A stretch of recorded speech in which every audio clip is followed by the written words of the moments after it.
오늘 본문 로마서 14장 18절 말씀, 이로써 그리스도를 섬기는 자는 하나님을 기쁘시게 하며 사람에게도 칭찬을 받느니라.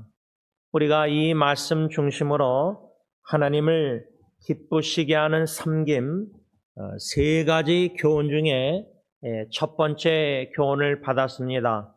오늘은 두 번째 교훈, 하나님을 기쁘시게 하는 섬김은 하나님의 나라 관점으로 교회를 섬기는 것이다.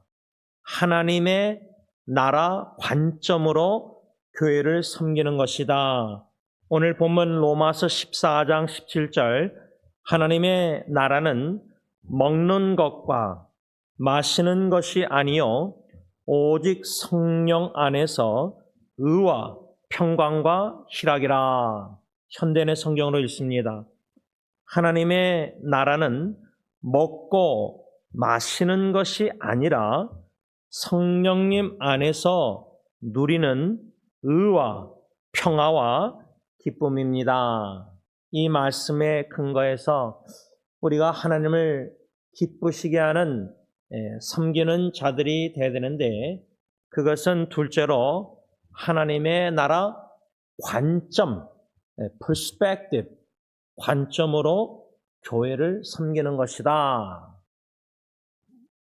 제가 이 관점이란 단어, perspective, 이 단어를 제일 처음으로 접한 때가 아마 대학교 3학년 때였을 겁니다. 그때 얼바인 대학교 캠퍼스에서 아직도 생생하게 기억합니다. 도서관하고 커먼스라는 또 공부하는 건물이 있는데, 그 앞에서 저보다 2살 많은 선배 형이, 대화 내용은 다 기억 안 나는데 그 형이 저에게 God's perspective, 영어로 그 단어를 가르쳐 줬습니다. 저는 그때 God's perspective, 하나님의 관점, 그 단어가 처음 들었습니다. 생소했습니다. 하나님의 관점, 그 생각을 해본 적이 그 전까지는 없었습니다. 그 단어가 그 정도로 생소했는데, 제가 요즘 읽고 있는 신학책이 있는데, 제가 웨스민스터 신학교 다닐 때 조직 신학을 가르치셨던 존 프레임이라는 교수님이 계셨습니다. 그분은 제 족보로 할아버지가 되시는 고 김영림 목사님이 동부 필라델피아 웨스민스터에서 오래전에 공부하셨을 때 같은 클래스메이트, 같은 친구, 같은 과목을 택했던 존 프레임 교수님인데, 그분의 책이, 조직신학 책이 솔직히 공부했을 때나 졸업하고 나서도 어려워서 참 읽다가 중단하고 막 그랬습니다. 그런데 이번에 제가 저희 형 선교사한테 책을 빌렸는데 아주 두껍습니다. 그러니까 두꺼우니까 읽기를 시도를 안 할 텐데, 제가 이분의 책을 왜 지금 계속 읽고 있냐면, 그분의 그 제자들, 학생들이 쓴 책입니다. 그 책을 읽으면서 제가 이 존 프레임의 조직신학 교수 중에 이 관점, perspective, 그 관점이란 단어가 들어간 신학 용어가 있는데, 그 용어는 multi-perspectivism이란 단어입니다. 좀 어려운 신학 용어지만 그것을 이분은 삼위일체, 성부 하나님, 성자 예수님, 성령 하나님, 이 삼각형, 삼위일체 중심으로 관점을 세 각도에서 보는 겁니다. 이 접시를 여러분들은 거기서 보면은 요것밖에 안 보입니다. 저는 여기가 보입니다. 여기가 잘 안 보입니다. 머리는 알지만 여기만 보입니다. 근데 우리 반주자 오연미 지사님은 이쪽을 볼 수 있습니다. 동서남북으로 말하자면 네 관점인데, 이 존 프레인 교수님의 신학이 이 세 가지 threefold perspective, tri-perspective, 이 삼위일체론에 근거한 삼각형으로 한 세 각도로 관점을 본다. 이게 저는 그때도 잘 몰랐지만 흥미가 있었고 지금도 흥미가 있습니다. 왜 이것이 저한테는 신학적으로 흥미가 있고 맞냐면은 보통 신학자들이 한 관점을 가지고 있습니다.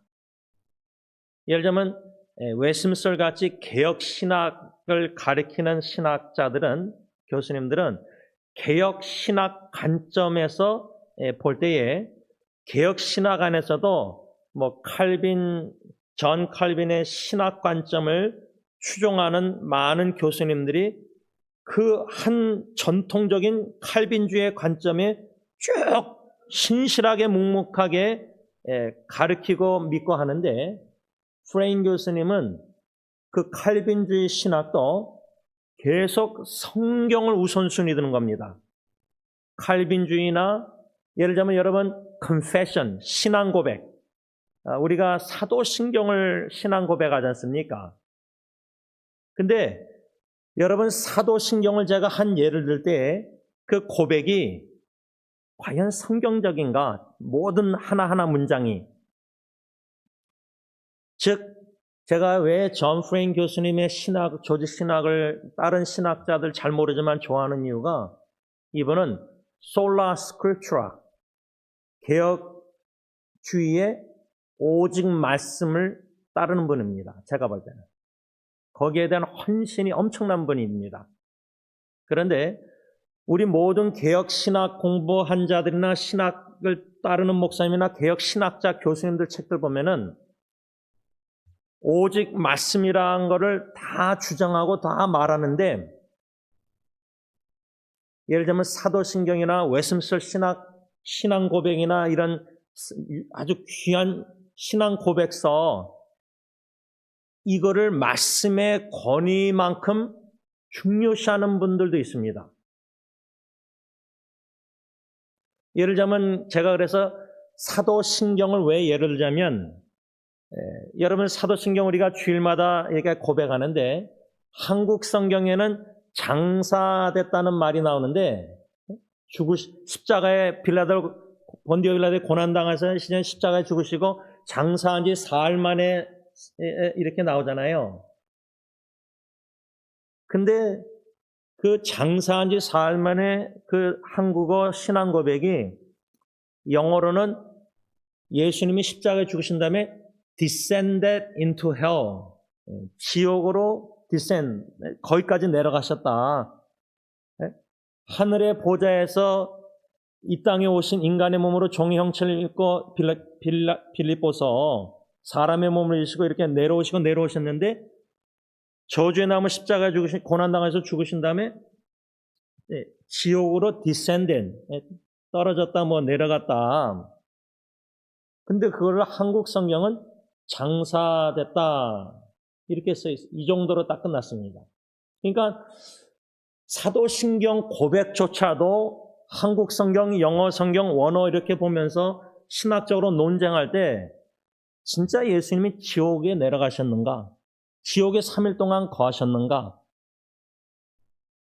성경에는 요나처럼 요나가 물고기 뱃속에 3일 있었던 것처럼 예수님도 3일 동안 땅, earth 깊은 곳에 그러니까 이런 신앙 고백조차도 깊이 들어가면은 논쟁이 충분히 있거든요.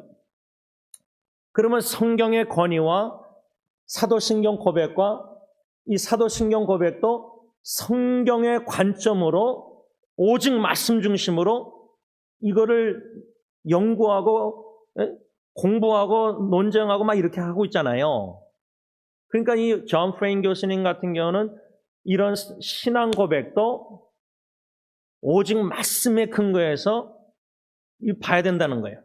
근데 신학자들 많은 분들이 이 사도신경을 전적으로 믿는다 할 때 신앙 고백, 웨스민스터 신앙 고백도 그러고 아주 중요한 뭐 숄케르케즘 이런 다 있지 않습니까? 제가 지금 무엇을 여러분들에게 좀 조금이나마 자극하고 도전하려고 하면은 오직 말씀의 관점으로 신앙생활 한다. 순수한 100% 절대 진리의 말씀 관점으로 산다는 것은 예를 들자면 가정관, 가정에 대한 관점, 오직 성경 말씀의 관점으로 본다는 것은 예배소서, 골로새서, 베드로서 여기 이런 말씀에 나오는 가정 윤리에 대한 말씀들 있지 않습니까? 가정관. 그 성경 중심된 가정에 대한 말씀 중심으로 내가 지금 가정을 바라보고 있는가? 내 육신의 가정을. 예를 들자면 가정의 가장, 가정의 아담 지도자 남편 신적 권위에서 세웠을 때 우리 남편 아버지들이 아내나 자녀나 아내를 양육하고 자녀를 양육하라는 말씀 성경에 나왔잖아요. 에베소서에. 그러면 내가 아내나 자녀를 오직 성경 말씀의 관점으로 양육하고 있는가? 성경에서 말하는 부부사랑, 자녀를 양육하는 것, 자녀가 부모를 공경하고 순종하는 것, 이런 모든 성경 말씀, 오직 말씀 중심으로 가정에 대한 관점을 가지고 그 성경 말씀에 순종하며 살고 있는가?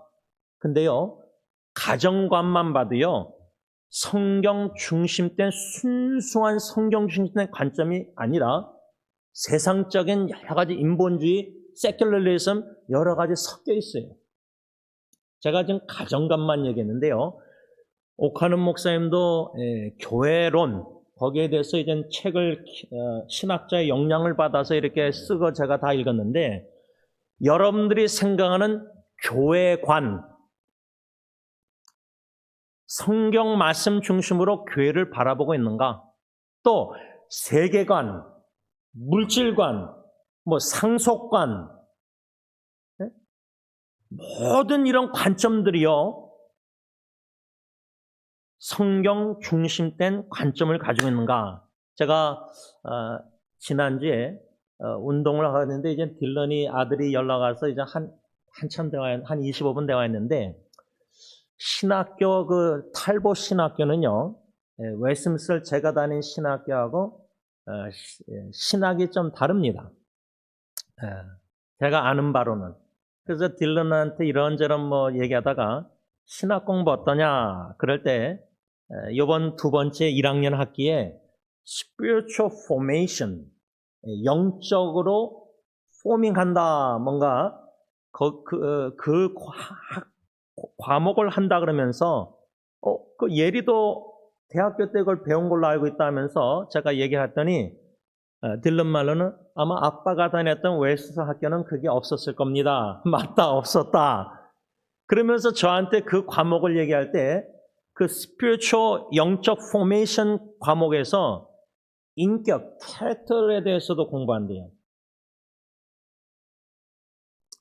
그것을 제가 들었을 때 제가 총신신학교 한국에 있을 때 박사학위 공부할 때 사당동에는 없지만 아마 양재 언더그레이드 대학교 때는 큰 돌멩이 써 있고 한데 제가 알기로는 그 돌멩이나 거기 교수님들이 전에 가르쳤던 거는 목사가 되기 전에 사람이 먼저 되라.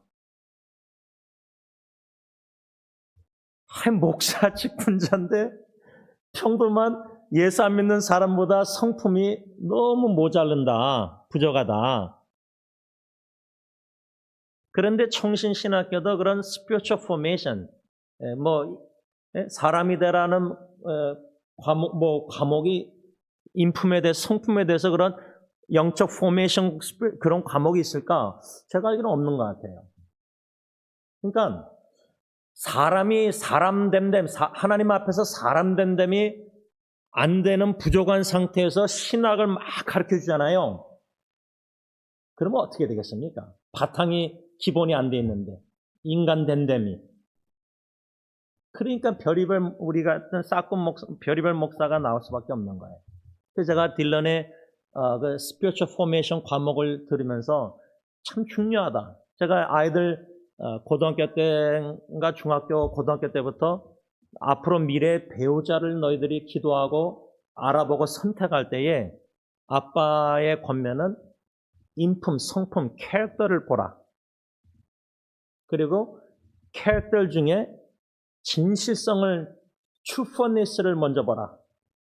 만일에 연애하다가 거짓말을 계속하는 걸 알게 되면은 그 연애 관계를 심각하게 생각하라.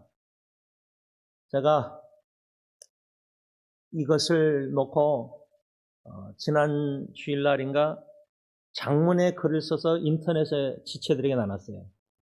여러분들에게 나누지 못했는데 우리 자녀들 앞으로 결혼하고 이미 결혼한 자녀들 있지만 결혼의 배우자감 선택을 누가 하죠? 부모가 해주나요? 아니에요. 자기가 하는 거예요. 자식들이요. 그러면 제가 아이들에게 항상 했던 게 너희들이 선택을 하는 건 자유다. 네? 주님 안에 그렇죠? 근데 선택에 결과가 있다. consequence. 그 선택은 자유스럽지만 선택에 잘못하면은 그 쓴맛을 결과를 맛봐야 된다. 책임. 그러나 그 실패를 통해서 as long as you learn 그걸 통해서 배워서 또 다른 그런 선택, 잘못된 선택을 안 하면 된다. 근데 결혼은 또 다른 선택할 기회가 있나요? 한 번입니다. 사별하지 않는 이상은 한 번입니다. 제가 알기로는. 성경적으로 볼 때. 가늠한 거 외에는 배우자가.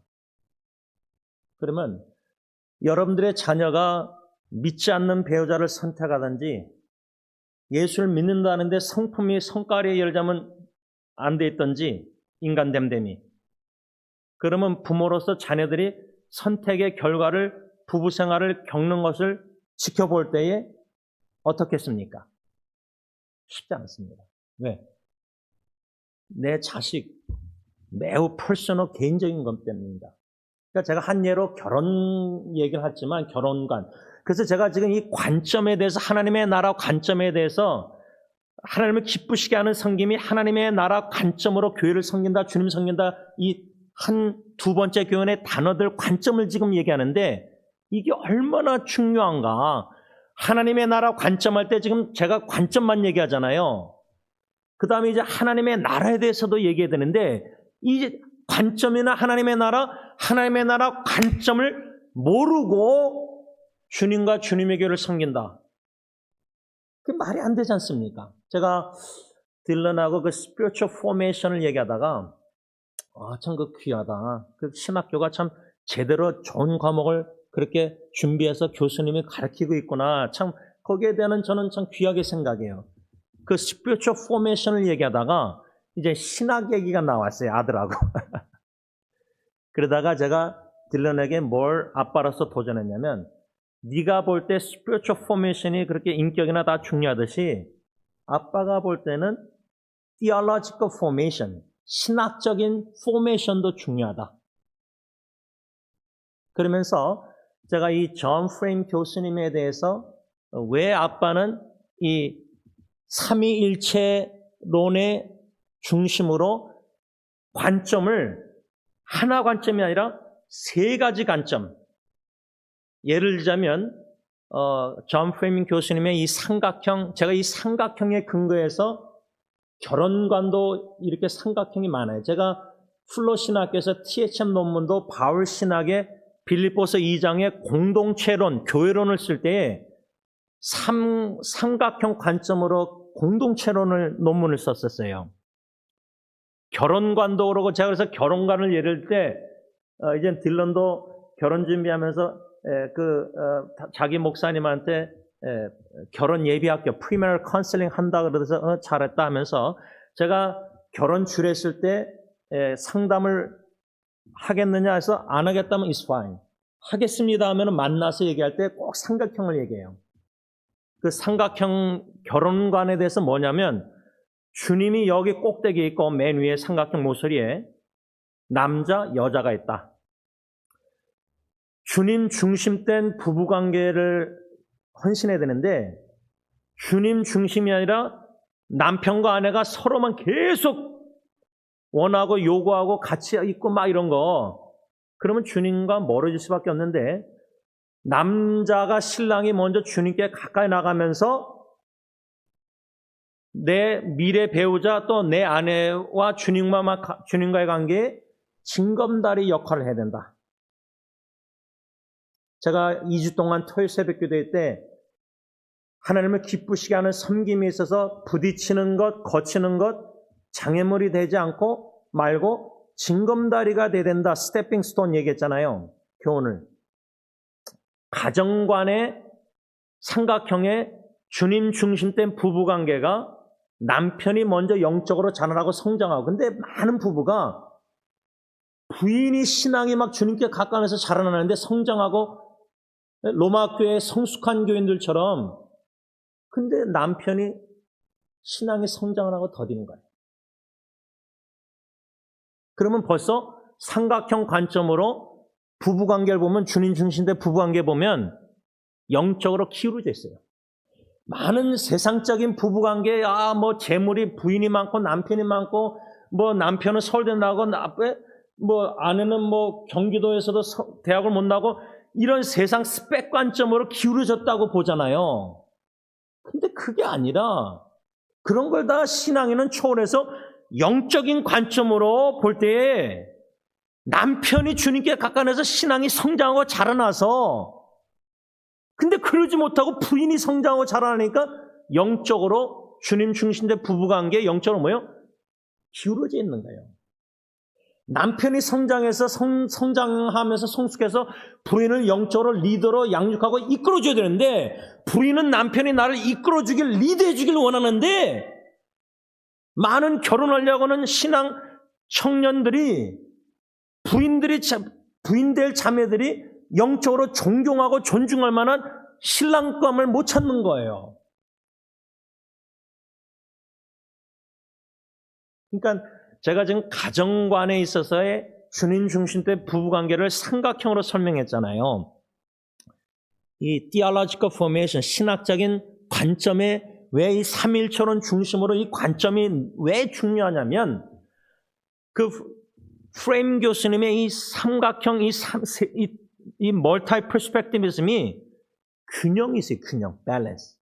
제가 자녀를 양육하면서 하나님께 지혜를 저부터 아내부터 구하면서 아이들에게 야고보서 1장 후히 주신 하나님께 꾸짖지 않으니까 지혜가 부족하면, 제가 왜 지금도 계속 죽을 때까지 지혜를, 제 자신의 이름이 지온이잖아요. 지혜 지자 으뜸원 자. 아버님이 이름 주셨을 때, 그러면 하나님의 지혜로 제가 점점 더 성장하고 충만해야 되는데, 다니엘처럼. 그래서 빛이 돼서 많은 어둠에 있는 사람들을 예수님께 인도하는 도구로 쓰임받았는데, 지혜가 부족하니까 수요 기도회 때마다 계속 전도서 잠언 10년 넘게 설교했잖아요. 제가 제 아이들도요, 그런 사건 계기가 있어서 예를 중심으로 지혜를 계속 기도하겠는데, 왜 이것이 중요하냐면, 하나님의 지혜로 올바른 성경적인 바른 관점이 없잖아요. 그러면 균형을 잃어요. 많은 신학자들, 또 제가 처음에 웨스민스터를 갔을 때 막 이 칼빈주의, 이 리폼, 이 개혁 신학에 막 공부도 신학을 전혀 모르다가 저도 들어갔으니까, 그냥 주워 들은 것밖에 없으니까, 목사들로. 장로교 교리, 그렇죠? 거기에 매력을 느껴서 푹 빠지잖아요. 그러면 개혁 신학에 균형 있게 빠지지 못하고 한 우물을 제대로 못 봐서 한쪽으로 치우쳐요. 그거를 이제 뭐냐면, 여러분 이단들도 그러고 이슬라믹 스테이트 막 머슬람 얘기할 때 막 테러리스트 얘기할 때 극단주의, 극우주의 막 그러잖아요. 미국도 지금 그러잖아요. 정치도. 신앙도요. 개혁 신학도 한쪽으로 막 치우치는 목회자들이 있어요. 제가 오래전에 선배님들, 목사님들, 웨스민스터 목사님들 앞에서 이제 어떤 책을 읽는 걸 나눴는데 어떤 선배 목사님이 어떻게 그런 책을 읽냐고 제임스 목사님.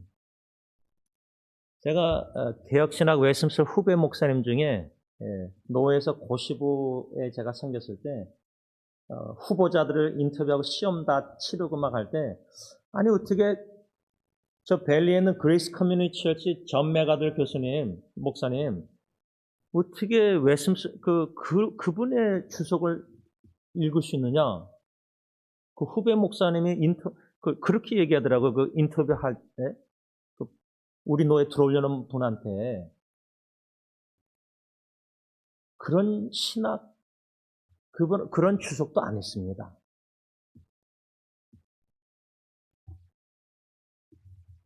그러니까 책 읽는 것도요. 딱 개혁 신학자 이렇게 딱 보는 관점에 이 저자만 이런 신학자만 이런 목사님의 주석만 봐요. 근데 저는 그거는 이제 그분의 주장이니까 제가 리스펙 존중하지만 저는 I don't agree, 동의 안 해요.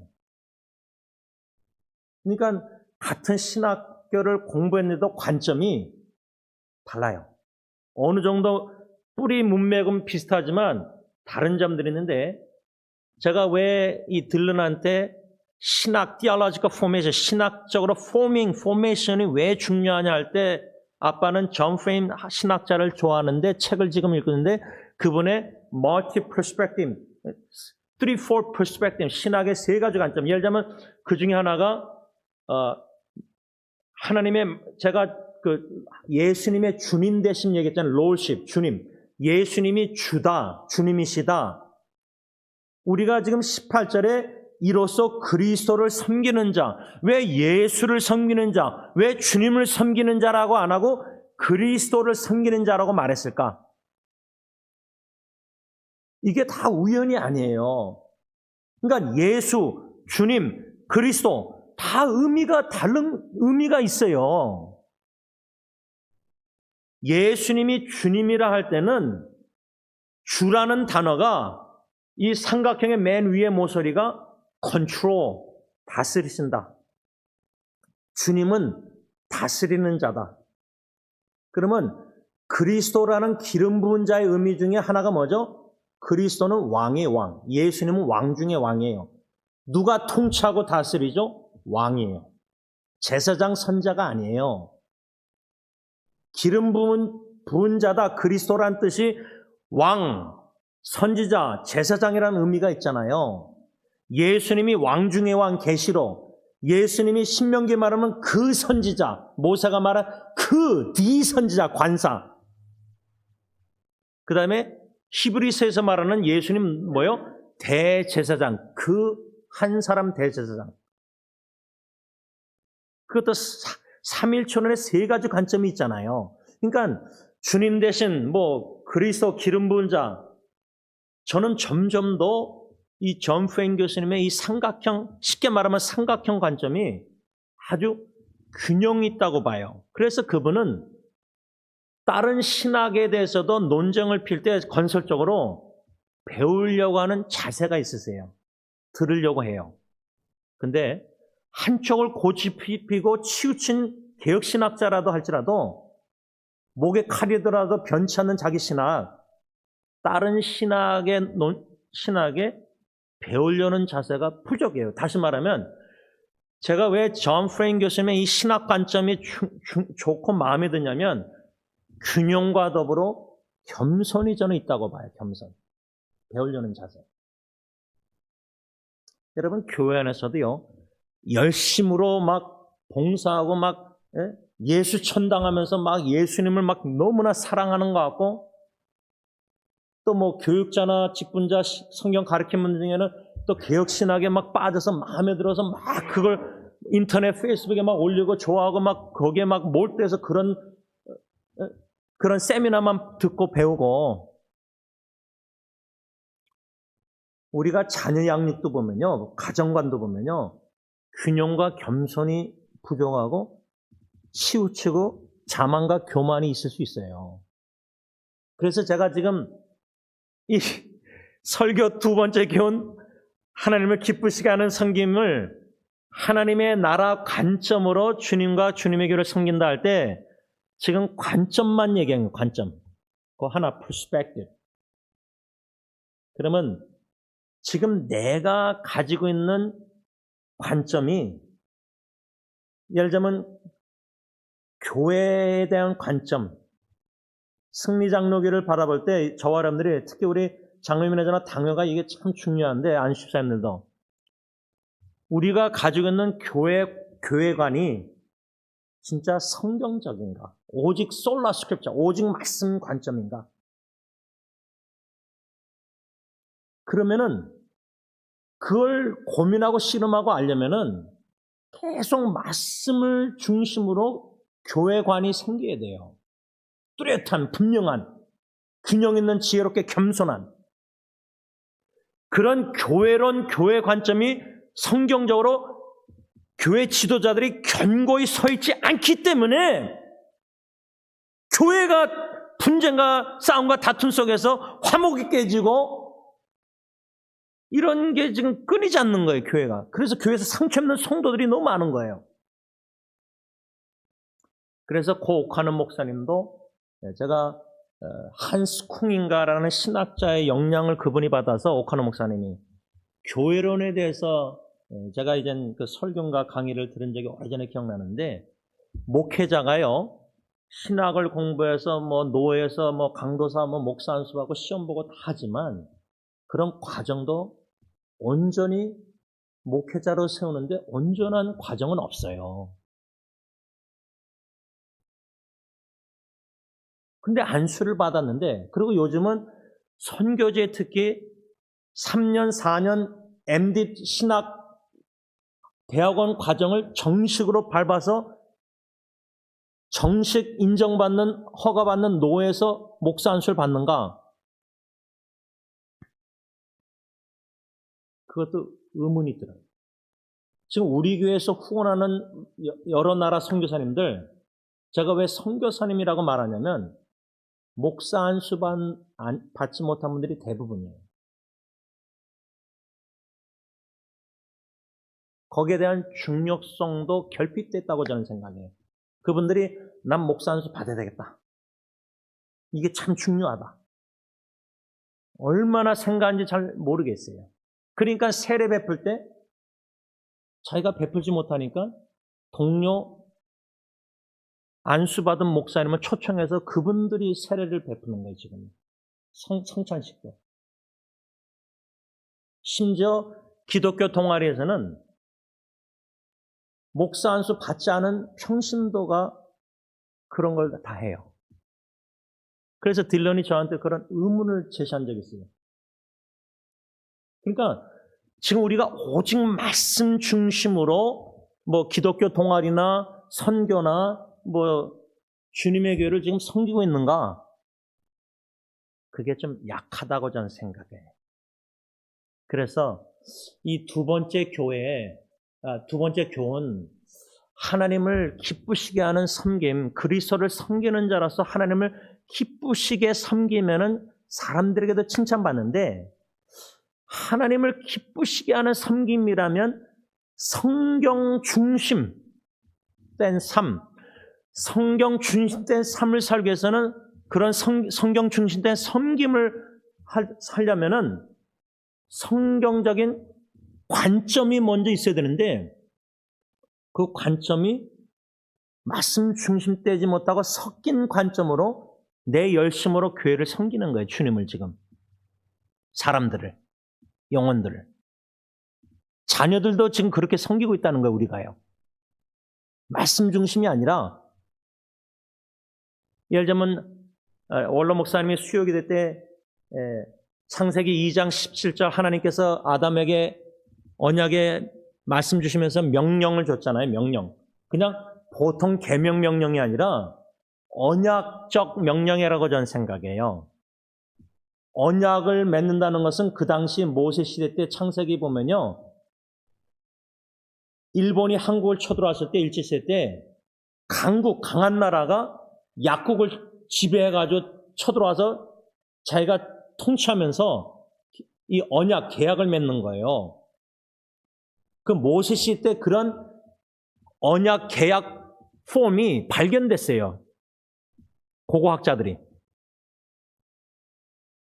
그래서 여러분 출애굽기 20장에도 십계명을 주실 때 그 십계명에 그 폼이 있어요. 순서가. 나는 여호와다. 왜 이렇게 선포하죠? 하나님이 먼저. 하나님은 하나님의 나라 강대국의 왕이시고 그 하나님이 사탄의 나라에 있는 저와 여러분을 건져서 하나님의 나라로 인도하셨을 때 우리는 쉽게 말하면 약한 나라라고 생각하면 하나님이 누구인지를 선포하시면서 십계명을 줄 때 그 계명 언약을 순종하면 축복이고 불순종하면 저주예요.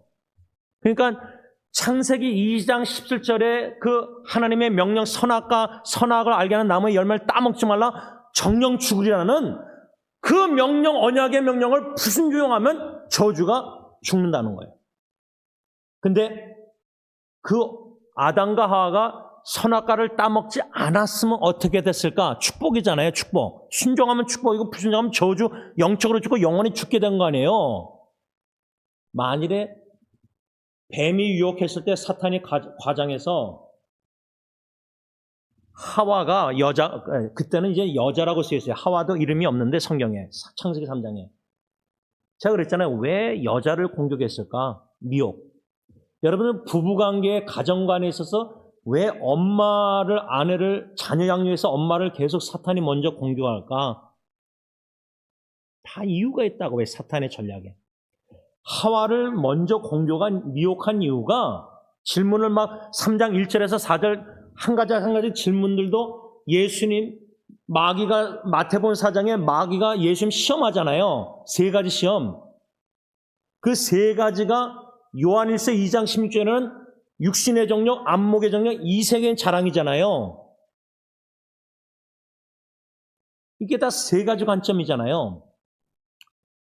창세기 2장 17절 선악을 알게 하는 나무를 따먹지 말라 따먹나는 정령 죽으리라 하나님이 누구에게 그 말씀하셨죠? 아담에게 했습니다. 하와에게 한 것도 아니고 근데 3장에 가서는 하와에게 다가가서 뱀이 간교한 들짐승이 가장 지금 자녀 양육에 있어서 부부가 일치되지 못하고 논쟁 싸우고 다투고 여러 가지 의견 차이 중에 마귀 사탄이 제가 볼 때는 이 엄마들을 많이 공격해요. 그러면 하와가 보암직, 먹음직 3가지 관점으로 따먹고 그 다음 뭐였죠? 아담은 따먹은 게 아니에요. 하와가 따먹고요. 자기가 남편에게 줘서 남편은 받아먹은 거지 따먹은 게 아니에요. 남편은. 근데 아브람 사라 관계도 분명히 아브라함이 70세 때 약속을 주셨잖아요. 너희 자녀 후손이 별처럼 많아질 거. 근데 10년 지나서 계속 그 약속을 믿지 못하고 누가 먼저 시험에 들었죠? 부인 사라가. 아기가 나을 징조가 자기는 이제 늙어서 뭐 소망이 없고 예를 들면 자기 몸종 하가를 남편 아브라함에게 줘서 동침하라고 남편을 바가지를 긁었겠죠. 그걸 기빈. 아담이나 아브라함이 아내를 이끌어야 되는데 영적으로 성장하고 성숙해서 끌려다닌 거예요. 미혹받은 자기 아내들한테. 우리 자녀 양육에 있어서 엄마가 자식을 막 속탈 때 마귀 유혹에 넘어가서 남편한테 막 바가지 긁으면서 우리 자녀들 이렇게 된다. 그러면 남편이 아니다.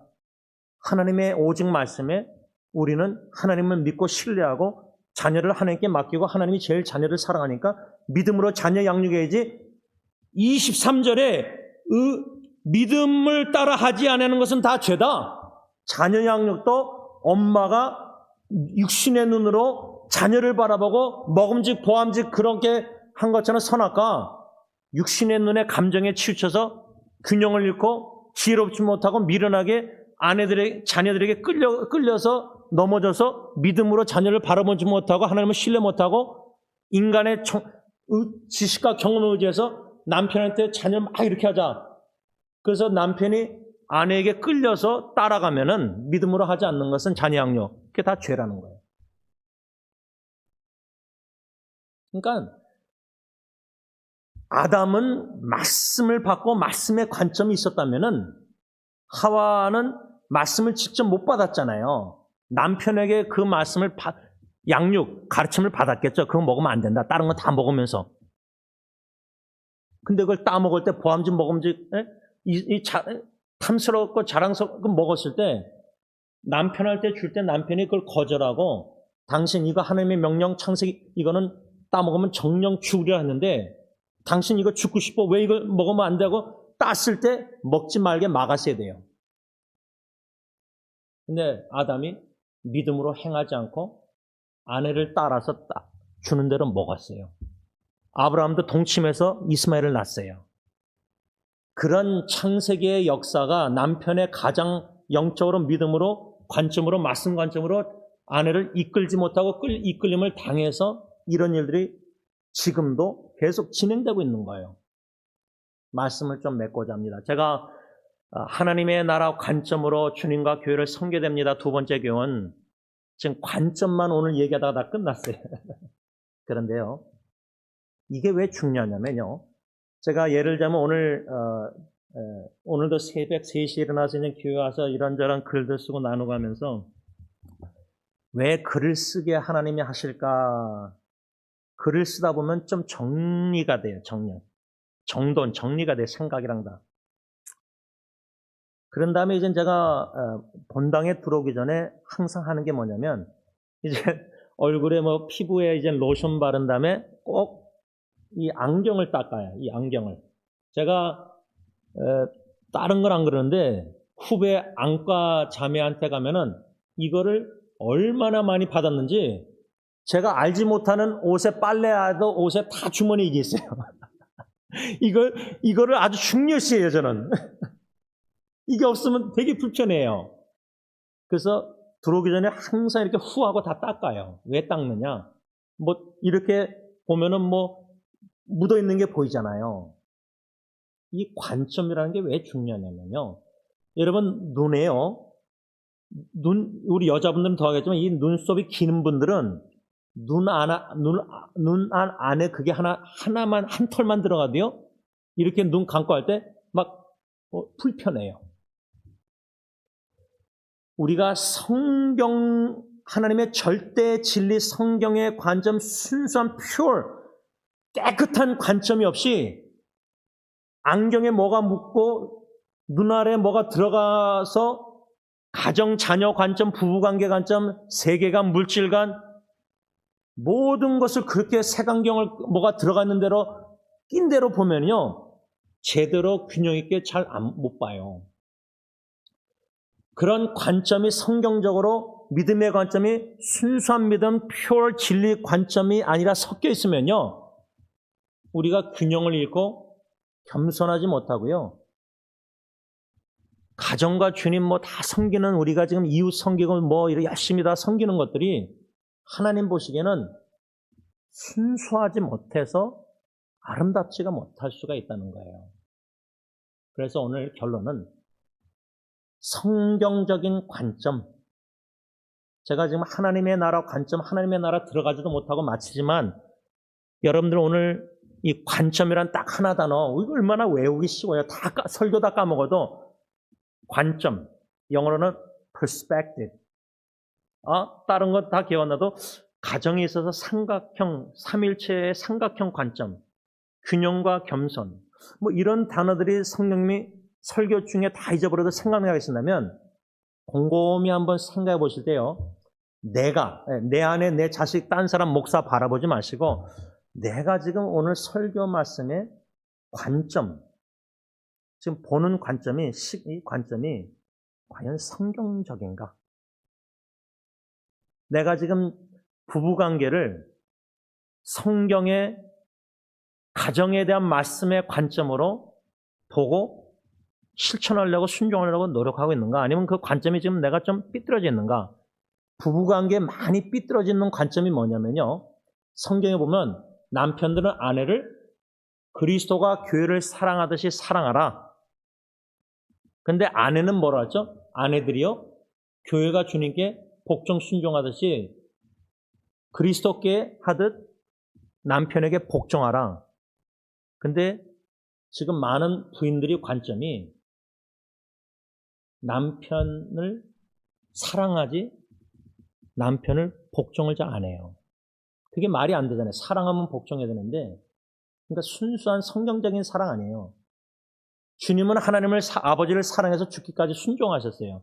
내가 내 남편을 사랑한다면서 남편의 권위, 신적 권위 인정 안 하고 무시하고 순종을 안 해요. 그거는 관점이 삐뚤어진 있어서 삐뚤어지게 부부관계를 하고 있는 거예요, 부인들이. 또 남편은 사랑을 잘 할 줄 몰라요. 근데 하나님은 사랑하라 그래요. 할 줄 모르는 걸 하라는 거예요. 아내는 남편을 사랑을 잘하죠. 근데 존경을 잘 못해요. 근데 남편들은 존경을 원하고 좋아해요. 군대 문화처럼 예를 들자면. 근데 남편은 아내를 사랑하라 그랬어요. 예수님이 교회를 하듯이. 그러니까 제가 한 예로 성경적인 관점에서 부부사랑도 성경적인 순수한 성경적인 관점이 아닐 수 있다는 걸 도전하는 거예요. 그런 관점으로 내가 자녀도 지금 성경적인 성경 말씀 중심으로 관점으로 자녀를 바라보고 양육하고 있는가? 교회도 우리가 섬길 때 성경에서 말씀하는 교회관, 교회 공동체관 그걸 다 모르겠으면 사도행전 2장에 3,000명이 베드로 성령 충만 설교 듣고 회개하고 세례받고 초대교회 3,000명 서로 공유하고 분유했잖아요. 그게 코이노야 교제란 우리가 교제한다 뭐 예수 믿는 사람들 모여서 커피 브레이크에서 교제한다. 교제라는 성경 단어는 커피 브레이크가 아니에요. 공유하고 분유하는 거예요. 예를 들자면 그런 성경적인 교회관이 있는가 기도하겠습니다. 하나님 아버지 오늘 예상치 않게 계획하진 않았지만 그저 관점이라는 단어 우리가 하나님을 기쁘시게 하는 섬기는 자가 되기 위해서 하나님의 나라 관점으로 주님과 교회를 섬겨야 된다는 두 번째 교훈을 받기 시작하면서 관점이라 한 단어를 가지고 이렇게 40분 넘게 설교를 말씀을 받았습니다. 성령님 우리 각자에게 저부터 해서 우리 모두에게 지혜를 주시고 과연 반영하고 겸손히 자신을 뒤돌아볼 때 내가 성경적인 관점으로 지금 살아가고 있는가? 아담과 하와처럼 부부관계에 있어서 성경적